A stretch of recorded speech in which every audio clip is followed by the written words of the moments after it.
Welcome back, folks, to the WP-Tonic Friday Roundtable Show. It's episode 346, and we recorded this on Friday the 16th of November 2018. I hope you all, if you're based in North America, getting ready for Thanksgiving. Spencer's he's looking forward to the host of his children returning from school and spending a close week with him. I'm going to let my panel introduce themselves. Last week I forgot to do that, actually. Chris, would you like to introduce yourself to the listeners and viewers? I'm Chris Badgett from Lifter LMS, which is a WordPress-based system for creating, selling, and protecting engaging online courses. If you're watching this live, we have a Black Friday sale that has already begun. That coupon code is Black Friday 18. Oh, and what do you get with that code? It's 20% off anything in the Lifter LMS store. And then once we get to Black Friday, the discount is going to reduce down to 15%. All right, there we go.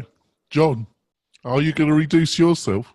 I can't reduce myself anymore. 5'6" is as far as I can be reduced. All right. Well, introduce yourself, John. Oh, yeah. My name's John Locke. My business is Lockdown Design and SEO. And we help manufacturing and industrial firms with SEO. So people find you and you get more RFQs, which means more cash in your pocket. Yeah. And Spencer, like to introduce yourself? Sure. Spencer Foreman from WPLaunchify.com. And I help people who are building profitable membership sites on WordPress, usually with marketing automation and other kinds of LMS stuff. And we love Lifter LMS. All right. Just want to high five. You've gone very white in color. I know. I'm in a new setup where I'm right by the window. I'm going to adjust my contrast or something because I agree. I'm really washed out, aren't I? Here? Yeah, a bit white. Looks like you're a bit ill or something. There we go. All right. Let's go into this first story. Matt Mullenweg addresses controversies surrounding Gutenberg at WordCamp Portland. Question and answer. What did you think of this, Chris? So right after he did that, he came over to Portland, Maine, and I went down to a small meetup with him and about 20 other people. And that was the first time I actually met Matt in person. Been using WordPress for 10 years, which was really cool to finally meet him and meet some of the other local Maine WordPress folks. But it's similar to what was in the conversation. I think the biggest point that Matt makes is that with WordCamp US coming, we've kind of announced like phase 1 and phase 2 of what Gutenberg is. And so the big announcement at WordCamp US, which is happening in a couple weeks on December 7th, I believe, is what is phase 3 and phase 4. And he just acknowledged the controversy, or not the controversy, but just how much of a change and a shift this is for the WordPress community. He actually made an analogy that the last time it was this just kind of heated about changes was when they first introduced the tiny MCE editor, which I find interesting. So it's kind of like the same thing. But the notes, or the note on accessibility, I think is kind of really one of the big issues. Like, how can we have a core value of WordPress, which is supposed to be accessible, and have the accessibility standards at the release of Gutenberg not be 100%? I think that's like kind of the focal point of, is it ready? Is it not ready? Is it fully tested? There's just so much going on around it, and we've already talked about it so much that I'm really optimistic about it in terms of the Gutenberg rollout. We're actually going to do a webinar on the day Gutenberg slated to roll out, which is the 27th, I believe, at Lifter, and we're going to be demoing building blocks and course templates with blocks and using Gutenberg and trying to help show people it's going to be all right. And by the way, we built a ton of new features, and here's all the benefits. So that's kind of where I'm at with Gutenberg. And I do think this is a pivotal point in terms of WordPress and leadership. It's an important point to like lead through this change well, not just from the top, but anybody who's a leader in the WordPress community. It's not, I'm not saying it's all going to be like easy and fine or whatever, but it's a key moment of transition here. Yeah, I follow what you're saying. Before I throw it over to Spencer, I thought the opening remarks were a little bit unfortunate in that he seemed to be framing criticism as being that I'm sure some people do criticize because they see it as a financial threat. But to frame any kind of criticism as they are biased because they are threatened by Gutenberg, I think that was a little bit unfortunate to utilize those kind of words.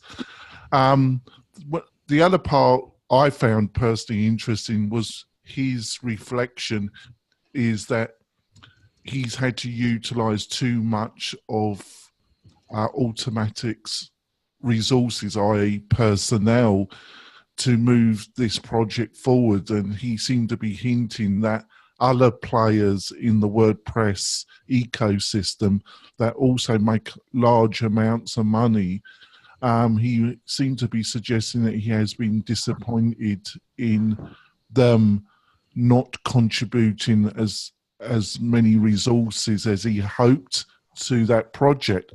My only comment about that is that I think that's linked to the confusion of who actually owns, controls WordPress.org. Is it a truly open source project, or is it fundamentally owned by Matt and Automatic? I think there's so much confusion that has led to that situation which he outlined in his speech. What did you think, Spencer?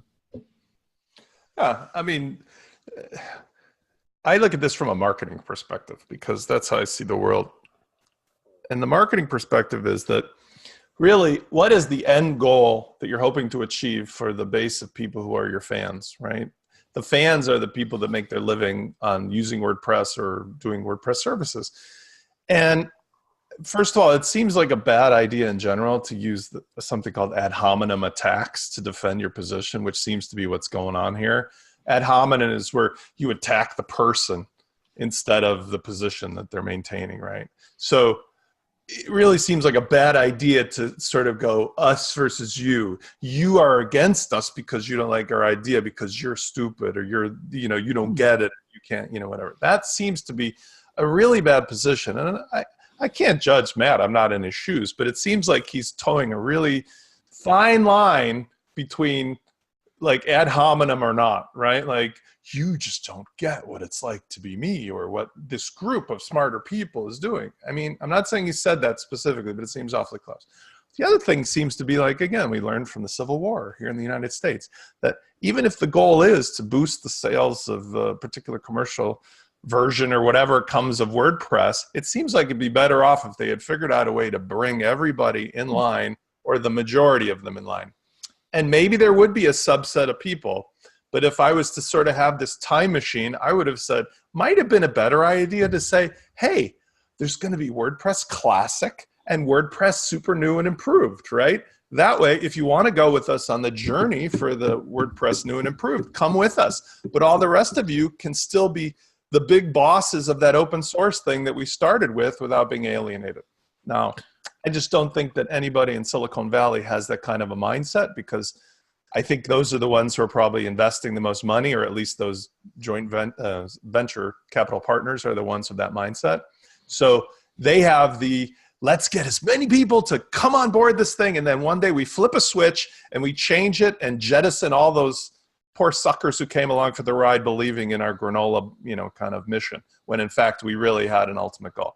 I hope it doesn't get to that, but if it does get to that, then I think we have this nice little safety net, which is this is open source software. It's not a closed platform. So if they ever really got to that push comes to shove, I think people will take the software and make version 2.0 or whatever of this thing. Oh, I totally agree. And I actually think Matt actually structured that because in some ways it protects him a little bit from what can happen normally in a startup that has VC money. I think there's a duality there. It actually suits the way he sees himself, the way he likes to portray himself in the WordPress community. He actually suits his purposes to some extent. You mean like he can allow this jettisoning to happen, and then he could play both ends of it. So he could say like, yes, you guys should go off with this, and da, da, da. At the same time, he follows automatically where the money is leading for the commercial product.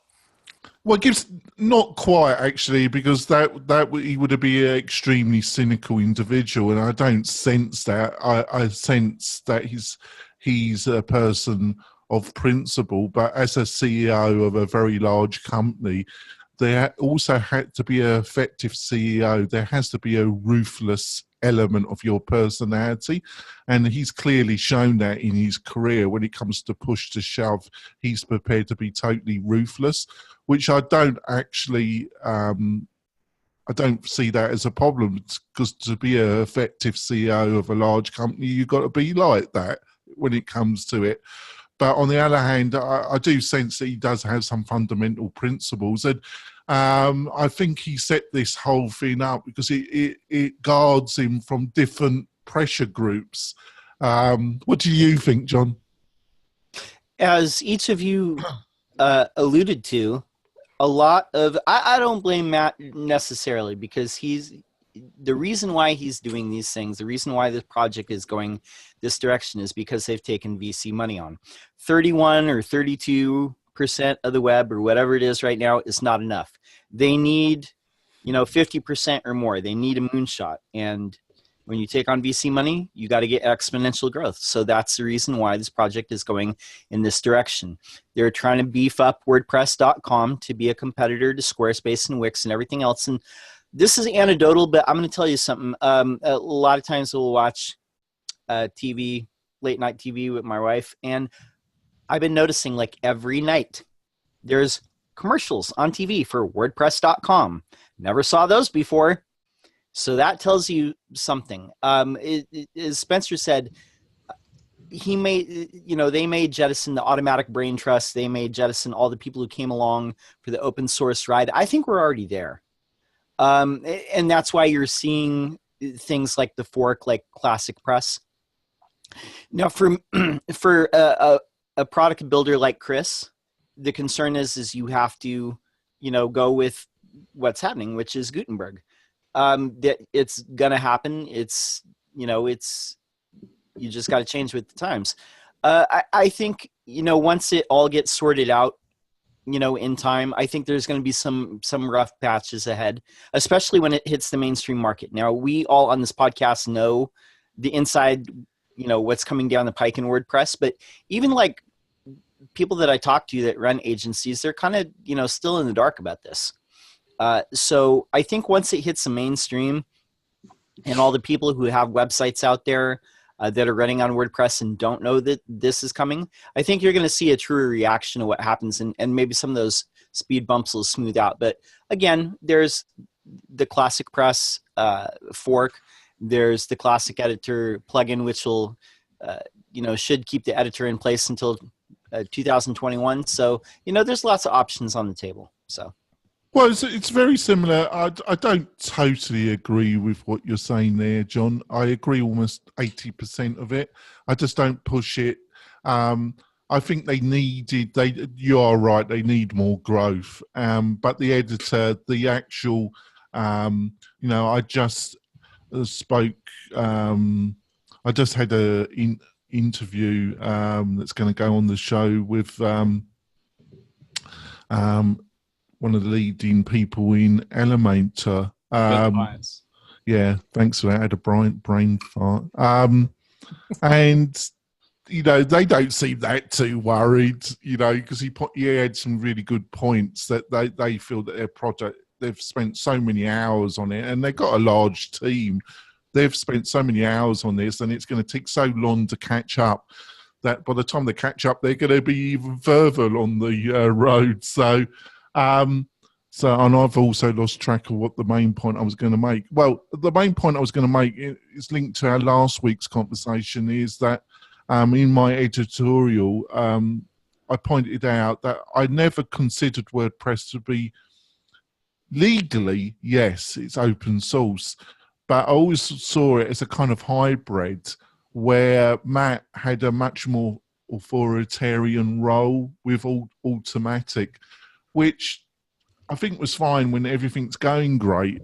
I always sensed that he wanted to do it both ways. And don't get me wrong, I think we're all like that. I think I can be like that. I think we can always want contradictory things at the same time. And I think he likes to present himself. And I don't think this is an act. This is part of the way he really wants to come across as this cool coder dude that has this really the most popular open source project in the world. And it really, that kind of persona really means something to him.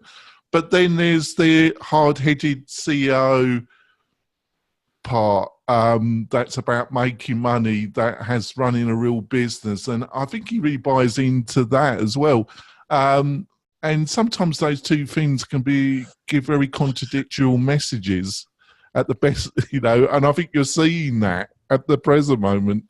But that, I might be talking absolute shit, couldn't I? Which is quite regular, isn't it? So there we go. On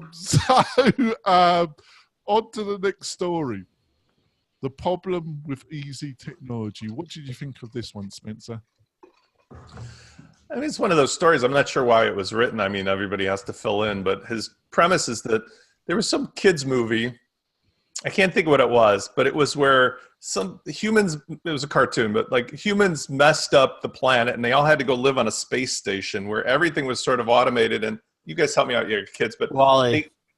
Is it Wally? Okay. They got so fat and lazy, like they couldn't do anything. They got moved around the space station and eventually the earth was clean, but like they couldn't even get off their chairs and stuff. And so I think his premise is kind of along those lines of, are we going to make everything so easy and so simple that everybody forgets how to do hard stuff?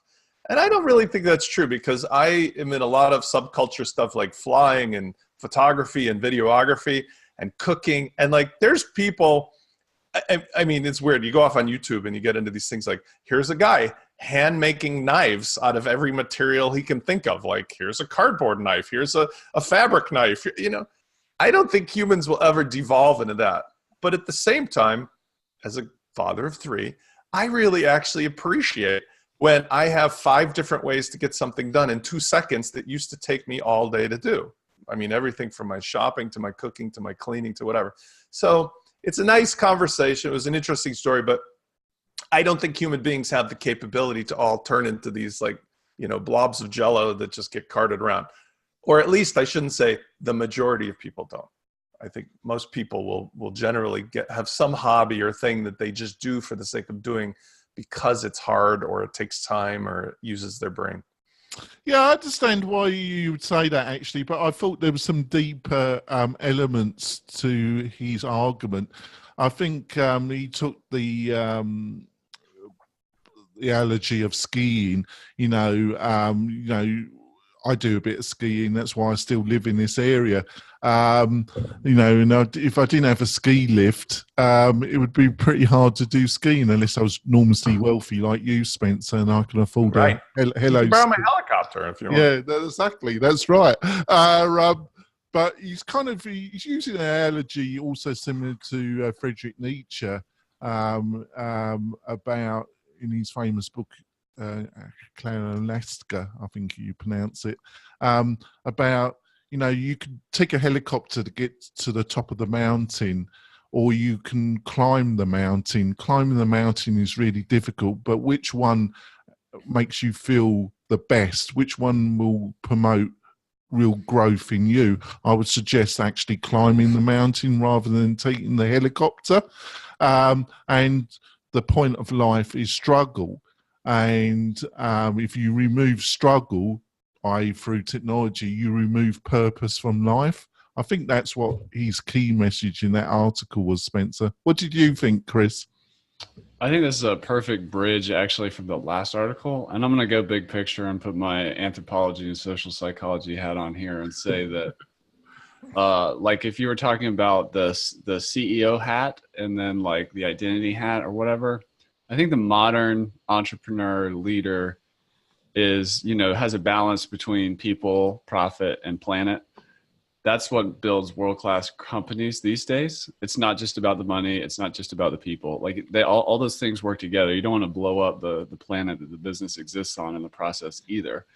So when we talk about purpose and motivation, there's some social science on this. A couple of social scientists, Ryan and DC, I think were their last names, but they created a theory called the self-determination theory of motivation, which says that we're motivated by three things, which is autonomy, competence, and relatedness. So the reason they made the housewives have to crack the egg and put it in the cake mix, like the article suggests, is we want to feel competent in what we do. And notice those three things that gave us meaning in our life, money was not on that list.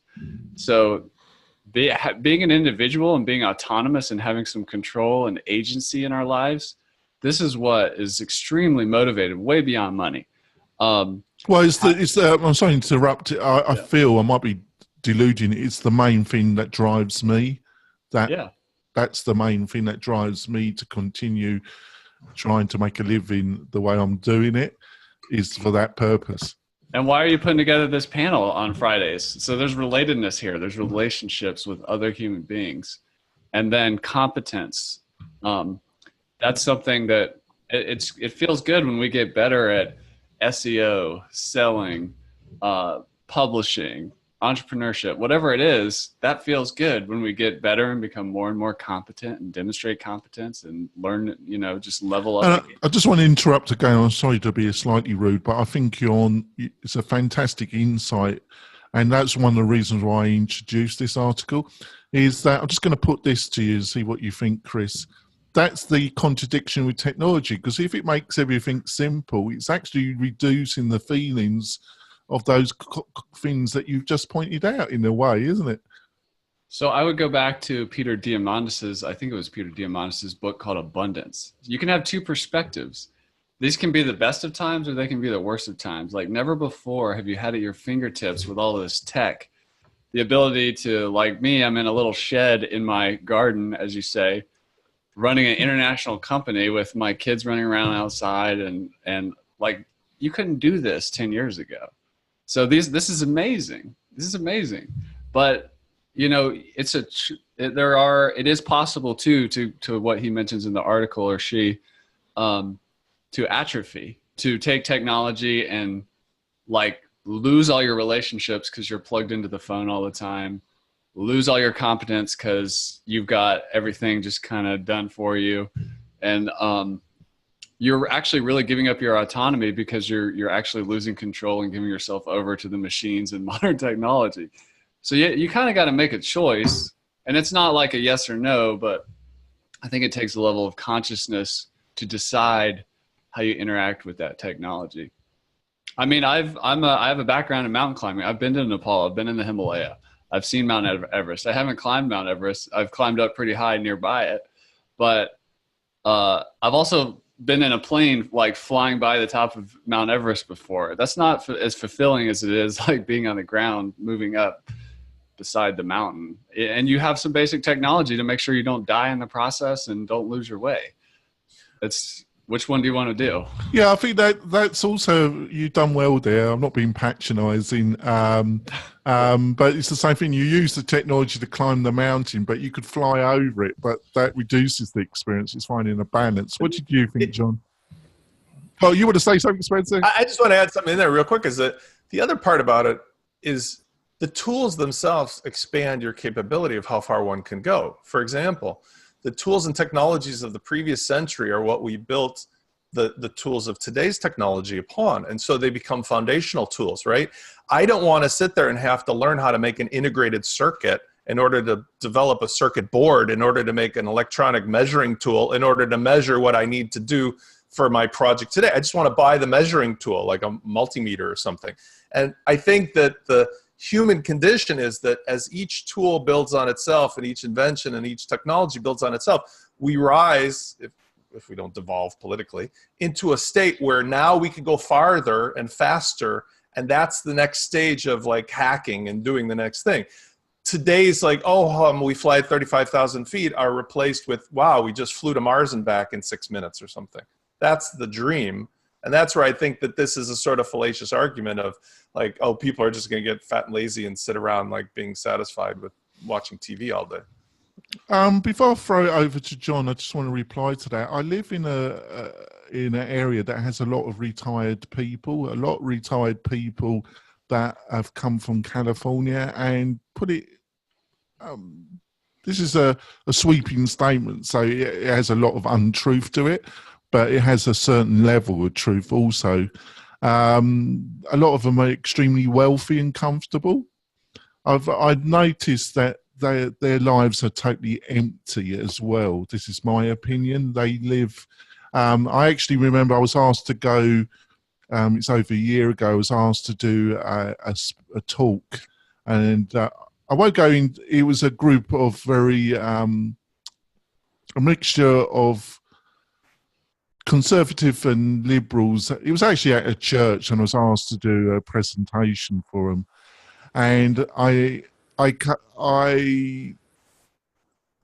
chose to be controversial. Surprise, surprise. In some of the elements, it was respectful, and I was respectful for the committee that asked me to go and speak there. It was like throwing a hand grenade. Some loved it. Others, there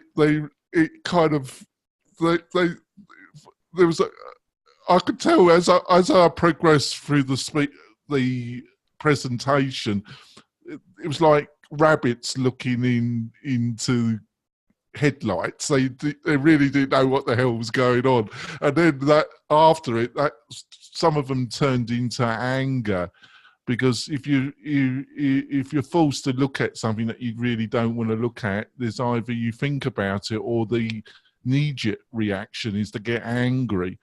And I think there's a lot of people that pursue total comfort, but that pursuit, they end out being an empty vessel, really. But there we go. What do you reckon, John? Yeah, there's a lot of hidden points in this article that if you reread it a few times, will kind of jump out at you. And one of the paragraphs in here, they talk about the failure of tools to, give us convenience time. I don't know if any of you have ever seen the Animatrix, where basically you have all the AI doing all the work and people have a lot more leisure time. And that's kind of the future that we are being promised or have been promised. But what you see in actuality is that we have less free time as a society than we did before. So and then in the last paragraph, it talks about the direction that we are right now as a species was determined by the tools that we built on in the past.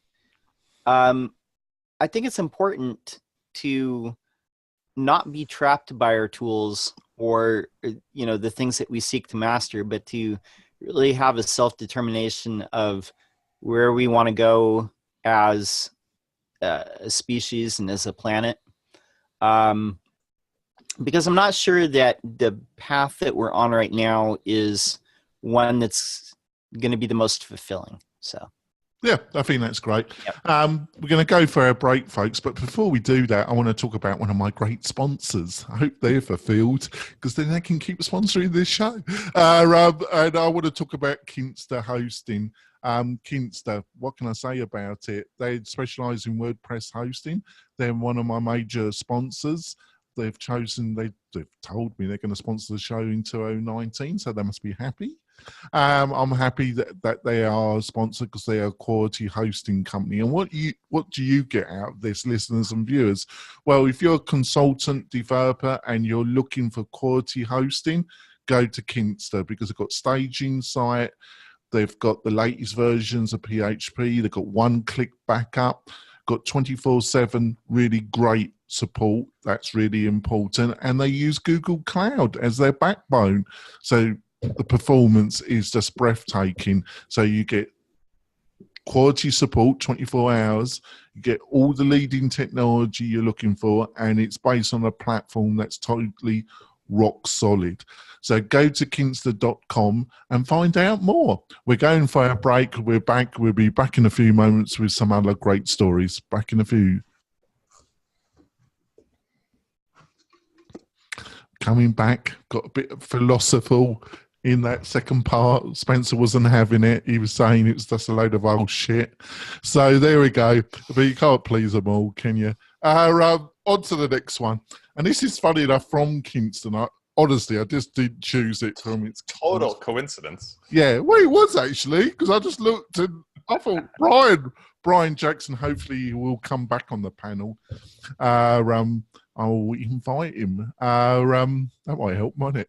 But he's a busy guy. But Brian writes some really fantastic stuff. He always does a really great job with the pieces that he writes.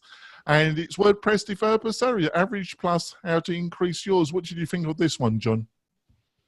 Yeah, there was a lot of mixed things here. Going back to a quote that Ryan Sullivan made in 2014, how to reduce any developer job by 30%, add WordPress to the title.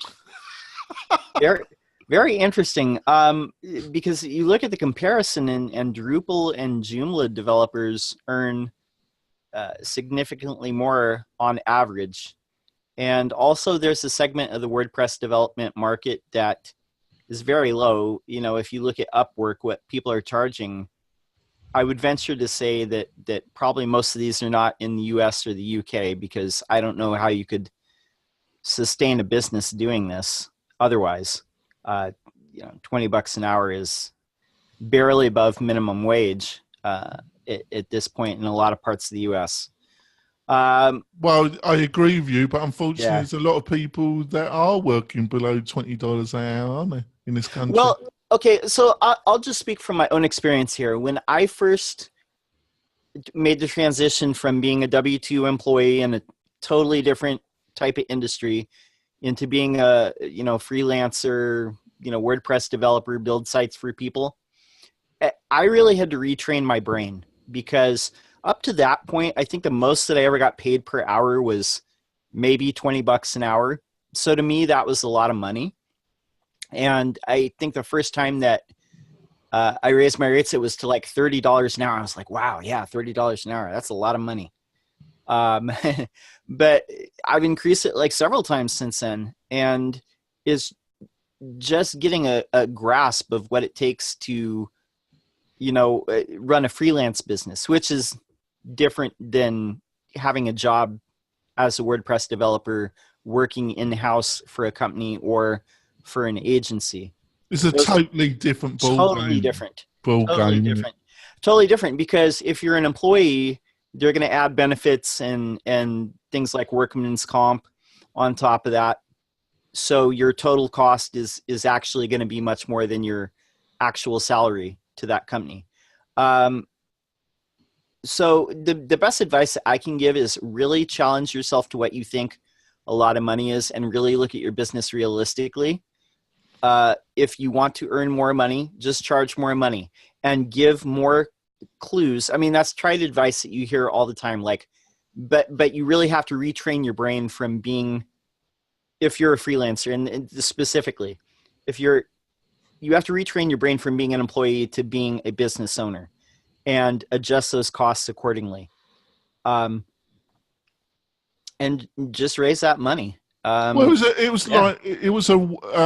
I throw it over to Chris, it was a very well written piece, because they normally, would you agree, John? They normally are from Brian. They're normally well written, aren't they? He's an excellent writer. Yeah. I wouldn't say there was any kind of new insight in it. The only thing I would put to Chris now is it just a supply and demand? There's just a lot of people, WordPress developers. There's not so many Drupal Joomlas, so that's your answer, really. What do you reckon, Chris? I think it's really important to describe the distinction between a WordPress implementer, an actual web developer or coder, a designer who uses Photoshop and stuff, and then the hybrids that can do some or all of that. Because sometimes the word developer or WordPress developer can mean a lot of different things. That's a very diplomatic way of putting it, isn't it? Because of online education and YouTube, and you can pick up these skills. And you actually took an article off of this panel that I was hoping we'd get to by Yuval Harari. He wrote the book Sapiens. His biggest thing is that the future is about. Well, the reason I did that, Chris, because I thought it'd be just too highbrow for Spencer. So I thought, sorry. Well, he just makes a point in his stuff about the future and how the skill of the future is about being able to reinvent yourself and being able to learn quickly. And this world of if you're looking for a new career, like it said, the average was around 63 or 68,000. That's good. I mean, that's something you can get into that. And even if you're not a developer, if you're like a power WordPress user, implementer, and put tools together kind of person and create value for a business, that's good. It said the price range was from, on Upwork, which is a freelancer site, was $20 to $100 an hour. And I've kind of done the whole spectrum myself as a WordPress implementer, and then later as an agency person. Sold my first stuff at $20 or $30 an hour, and then went all the way up to the high end to like $200 an hour with the agency, with baked in project management, all this stuff. It's a wonderful industry to get involved in. And if you're a self-starter, you can pick up skills inside that. But I think it's important to be honest about what type of developer or technology person are you? Because and if you want to be a full featured, you kind of got to build a team around you that fills in the gaps there. But I thought it was a great article. $68,000 a year in a world where a lot of things are getting automated. It's a good skill set to have. I recommend people, if you're looking for a career or thinking about getting into it, there are a lot of great resources out there to learn from. And if you're looking to hire a developer, I would say the most important thing is you get what you pay for a lot of times. So don't be scared of a slightly higher price, whether you're paying like $30, $40, $50, $60 an hour. You may get much better work done like 7 times as fast. So it's not, if you're concerned on the buying side of hiring a developer, you want to find a good one, and sometimes you really do get what you pay for. Yeah. Spencer, somebody that doesn't know about training implementers or anything like this, what do you reckon? This one, I'm so wound up in my head waiting to say what I have to say about this. Okay. I love this topic. This is where I've made my living for my entire life. The world we live in, it really comes down, and I feel like I'm channeling Morton, even though this is coming from me, because I'm saying, what would Morton say right now? But I'll put it in Morton's terms. Okay. There's skills, there's marketing, there's entrepreneurship, there's relationships. The world we live in today is no longer the job of join a corporation, work 50 years as a drone, and get a watch and retire happily. If you are young or old, it does not matter anymore. You could be 70 years old and reinvent yourself because of the things we just covered in today's topics. The foundational tools and technologies and skills are not necessarily like you have to learn chemistry and physics and go out and do experiments in the wild. You can take what tools are there, figure out one thing. I've said this again and again. To make yourself financially successful, and I'm not talking 60,000, I'm talking 120,000, 180,000, 240,000. There's no limit.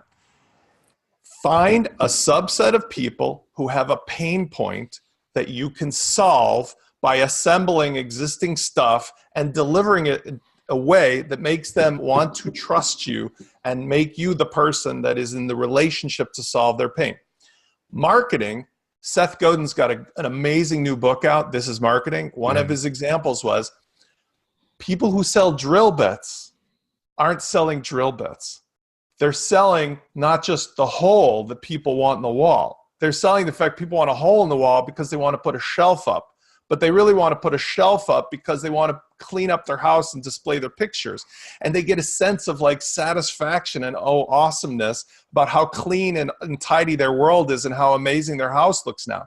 So the drill bit seller has to understand that they're selling the satisfaction of having a clean and tidy house to a certain subset of people.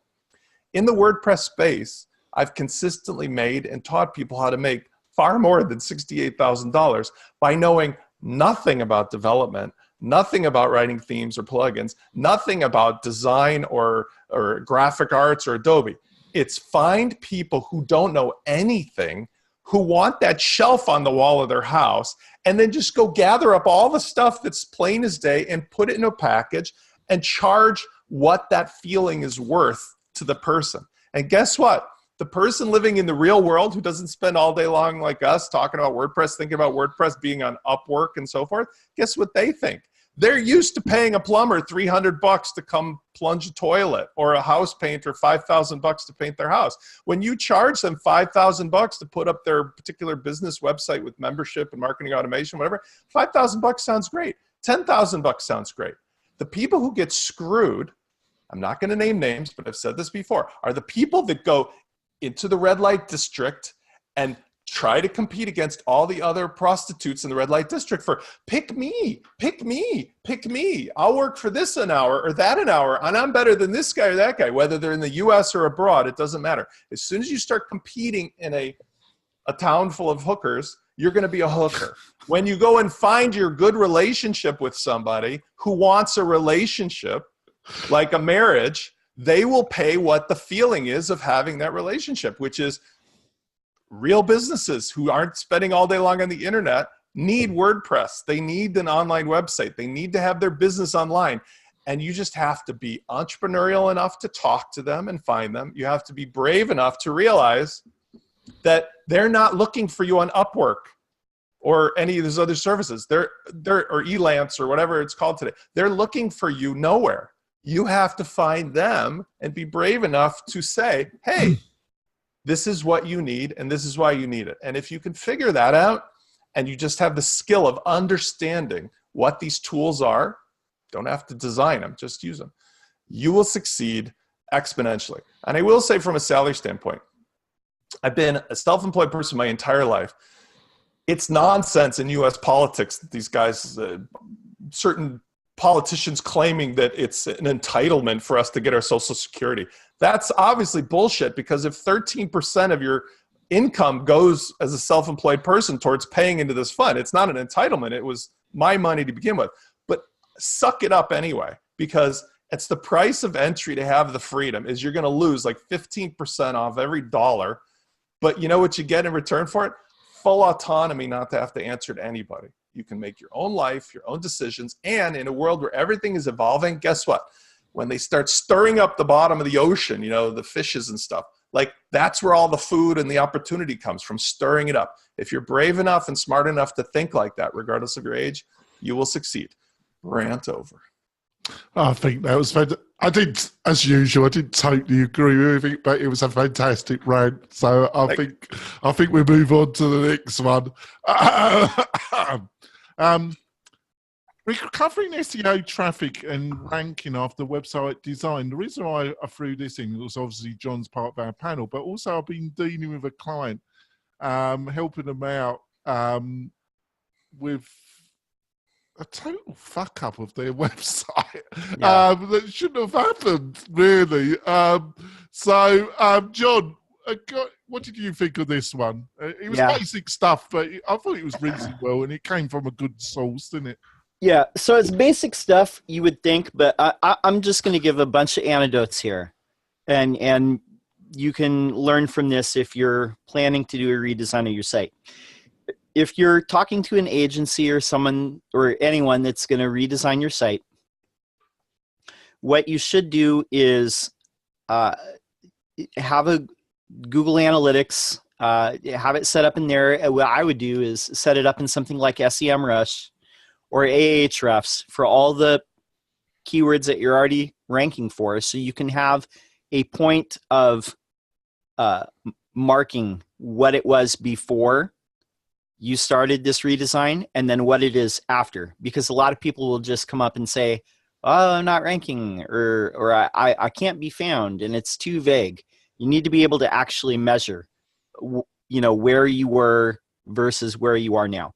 So some of the things that happen, the first thing, like branding, design agencies, I love you, but a lot of times you're focused on selling great design, and you do an awesome job with that. But you need to not mess with the content, or you need to partner with someone who does SEO, whether it's an agency in your town or a consultant you trust, but you need to have someone else in that project that actually understands SEO, or you can do damage. And your top traffic driving pages, they're usually going to be landing pages, maybe your home page in there too. Don't change the content too drastically when you relaunch this site. Don't make big sweeping changes to the content of your top ranking pages. Which is easy to say, but the whole way that is, you know, and I know, John, how these are sold, because I've worked for some agencies, and I know the selling process that is not normally, and the client also, the client wants I want a total change, don't they? Yeah, but see, the thing is like, say for example, if you've got a homepage and it's ranking for certain things, and then, you know, this design or UI or UX agency comes in and they redo it, and 60% of the content is not there anymore on that homepage in the redesign. It might look pretty, it might win a design award, it might win you more, you know, the design agency some more work, but it might actually hurt the rankings. And that's why I'm saying don't make too many changes after the, you know, during launch. If you want to make changes like afterwards, then yeah. But that's what I'm saying, like any web design agency should have somebody that they have as a consultant in their corner and just upsell their time or whatever it is as part of that package, because otherwise you might hurt your client. So some of the things that happen to you, if you're changing your domain name, say if you are WP-Tonic and you're going to change to WP Maintenance or something like that. WP Grumpy. Yeah, you're starting over. You're completely starting that domain name at zero. And Google... What do you reckon it should be, John? Grumpy Englishman? Yeah, but here's something to keep in mind. If you're doing that, it's starting from zero, and so that first year it's not going to rank as high. After the first year, it's going to start lifting up to where it should be. So that's one thing to keep in mind. Also, if you're changing the protocol, meaning the www or the HTTP to HTTPS, make sure that all 4 variants of that domain name resolve to where it should be. 301 redirects is another thing. I have a client, they have a competitor that just did a redesign, and I was scouting them, and the team that did the redesign, they botched a bunch of redirects they basically 404. So all the links that are coming into those pages they're not getting any link equity for them. And so that's going to hurt their SEO. You know, other things, if you're changing URLs, make sure you have all the 301s and actually test them. Another thing, I've heard this one before too, when I've done sites for other people. It's like, hey, we redid this site. And it is basically like built an expression engine, and then I rebuilt it in WordPress, but it was exactly the same. And they said, oh, the traffic dropped. But I looked it up in SEMrush, and no, they had paid ads going. They were using AdWords, and then they dropped AdWords. That's what happened. So, you know, check all those things. Make sure that all the parts of your team are communicating with all those things. If you get rid of pages, make sure you're redirecting it somewhere else. So to recap, it's obviously it'll be in the show notes, folks. The reason why, because I'm dealing with this client, and I've come across this article, and I thought it would also be good for you. It just covers really basic stuff, but it's mind blowing that it's buggered up so regularly, isn't it? All the time. There's a lot of details. Like if you're moving like an established site with a bunch of URLs, there's a lot that can slip through. So yeah, don't do it cheap. In other words, it's a medium site. Don't do it cheap. Yep. Mm-hmm. All right, which is linked to what we've just said. I'm going to jump because I didn't want this to go on forever, but I did want to cover story 5.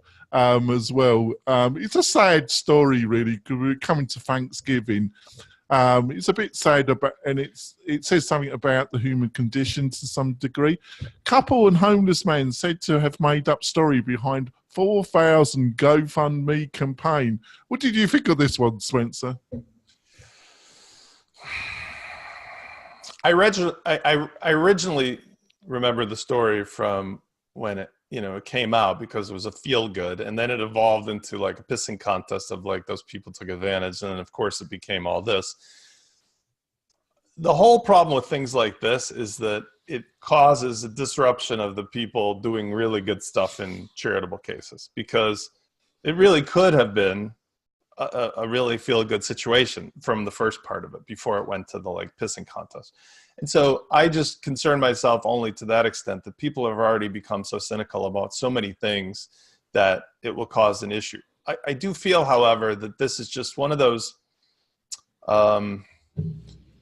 anything good that especially involves money always has the potential to be abused. We hear about that in, somebody did an analysis of all the main charities, everything from the Salvation Army to whatever. And they said, like, in one of them, 95% of the money goes to corporate salaries and stuff like that. So humanity will find its balance. This is just one story along the road. I was sad when I heard it. I wasn't surprised. I only hope that after the holidays and everything else, that people will continue to give money to things that they really believe in, especially these funding type of things. Because I do see a lot of legitimate ones where tragedy strikes and people are very generous.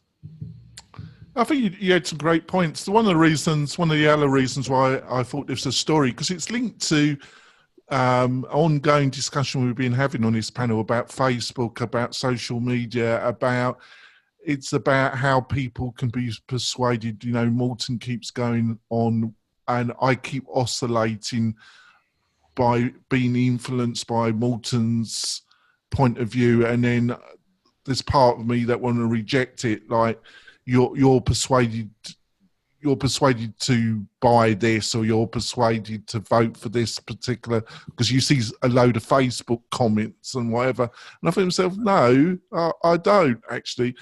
So it's the power. What was the power that made?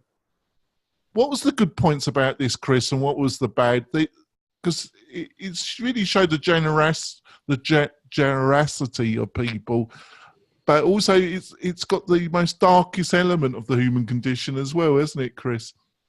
It is, and there's actually a very valuable lesson in here about viral marketing and why people share things on social media. Yeah, what was its power, Chris? What was the power of the message, do you think? I will share it here, but I have to do a disclaimer, like the Spider-Man thing: with great power comes great responsibility. So the psychological thing going on here, and in my understanding of why we share what we share on social media, a lot of it is because it's actually a selfish act for ourselves. So it makes us feel good. So I may share an article, I may retweet an article that makes me appear smart and intellectual. I may share that I funded this person because it makes me feel, display myself publicly as a philanthropist or a healer of some kind. So the reason we share, I just would encourage people, especially if you're doing content marketing, to create something that people will share because it makes them feel good, but just don't get into the manipulation stuff. And I agree with Spencer 100% that, anytime money's involved, I heard Jocko Willink, who people probably know, the Navy SEAL guy, discipline equals freedom. He really talks about how there is real evil in the world. And that's why he does what he does and everything. And there is evil in the world. And I think even in all of us humans, we have the capacity for evil and being unjust. It's the yin and yang of the whole show. So if you find a loophole, or if you open up a viral loop that is, you just have to be careful, because there's great power in that. And you may be tapping into a very deep human need to, feel accepted or Well, feel the strange, just before I throw it over to John, the strange thing is obviously this crew of three were quite good marketers, but also they were totally naive. Do you think it just blew up, or do you? They blew it up because they were stupid enough to argue with each other. If they just kept the money and shared it, they would have got away with it. It's like the Scooby-Doo reference in the comments. If it weren't for you meddling, I'm not sure if they would have got it, because I think I think reporters, real reporters, not TV hosts, dolly hosts as I call them. Sorry, folks, that was extremely sexist. But really cynical, hardcore reporters, when they because of that story, I know real reporters, they would have started digging in. And I take what you just said, Spencer. But there's nothing that would have got them in trouble except they started fighting amongst themselves. But there's a good takeaway from this. There is, I think, one nice takeaway. And sorry, John, I'm not trying to jump on your spot. Is that first of all, I guarantee that Blake Lively will play the girl because she apparently has the total dead ringer look. And I'm thinking Screech from Saved by the Bell. That actor is going to play the homeless veteran with the beard. So I think it'll be a great made-for-TV movie once they get around to it. So, John, what did you think of this story and what we've just said? I was just sitting here thinking about this, and if you go bigger picture, I think it's really bad. I think it's sad that we have to have GoFundMes for our medical bills, for our homeless veterans, for insulin and It's pathetic, really, isn't it? It's pathetic. We need a better social contract, and then people wouldn't have to scam on GoFundMe. Yeah. I've got a story. Unfortunately, the American Red Cross got into a bit of a scandal a few years ago, and a lot of people, it's a typical, I've met people from the Red Cross, the Nevada chapter, and it's a typical well-established American non-profit where, and I'm not just pointing out the American Red Cross, and don't worry, folks, I'm going to get to the point quickly for me. It's a typical SEO, a non-profit organisation that's really well-funded. And if you ever dealt with one of those, you know where I'm coming from. Now, it dug itself a hole, and the media still has a go at it, because I think it still internally has a lot of problems, the National Red Cross of America, and it still finds itself under attack for legitimate reasons. But in my heart, I will always have a soft place for the International Red Cross, because my grandfather, my mother's dad, got captured at Dunkirk, and he was imprisoned in a German prisoner of war camp. And because he spoke out, he saw some Polish women being whipped and abused when he was doing some outside work, and he was sent to a concentration camp, and he was tortured for over a year, because also they found that he was a socialist. So not only did he have the guts to confront them, he was also a socialist. They tortured him for a year. And it was only the International Red Cross, through their actions, managed to get him to be sent back. They did an exchange of prisoners, and they did their best, and they got my grandfather back home, and he died 6 months after he got home. But at least my mother saw him and had him in his, and had managed to say goodbye to him. So for all their problems, I still contribute to the International Red Cross, because they personally helped my family. Right? So I just thought, I don't know if you adds anything, I just wanted to say that. Right, Chris, how can people find out more about you and what you're up to? You can find me at lifterlms.com. That Black Friday coupon code is Black Friday 18. I also have a podcast for course creators called LMS Cast. Check that out. And John, how can people find out more about you? You can find me at my website, which is lockdownseo.com, and also go on YouTube, search hashtag lockdownseo, and subscribe to my YouTube. And Spencer, how can people find out more about you? WP-Launchify.com or help at WP-Launchify.com. Yes, and I'm going through Spencer's course myself. He's been gracious. He allowed me access. It's really very good, Spencer. That was our WP Automation Lab course, which is not something we really push anymore, because what we found, ironically, is that this gets to our point. More people, when offered here's a course that explains this, or you could call us up and we'll hold your hand, 99% of people are like, I'd rather just pay you to talk to me and hold my hand. So we thought we'd try both ways, and the marketplace spoke. So it's still there. You're welcome to check it out. But most people like a free phone call, and then we sell it. Hey, here's how we're going to solve your pain. And they go, okay, let's do it. Yeah, but you're a great educator. I take the mickey. I've taken the mickey because we got to know one another, and you know my English humour, but you are a great educator. Thanks, Spencer. We'll be back next week with another great panel. Have a great Thanksgiving, folks, for you, your family, and your friends. Don't stuff yourself too much, and we'll be back. We won't have an episode next Friday, probably. We're going to discuss that with the panel, actually, but probably not. If not, we'll see you the following week. We'll see you soon, folks. Bye. Peace. Bye.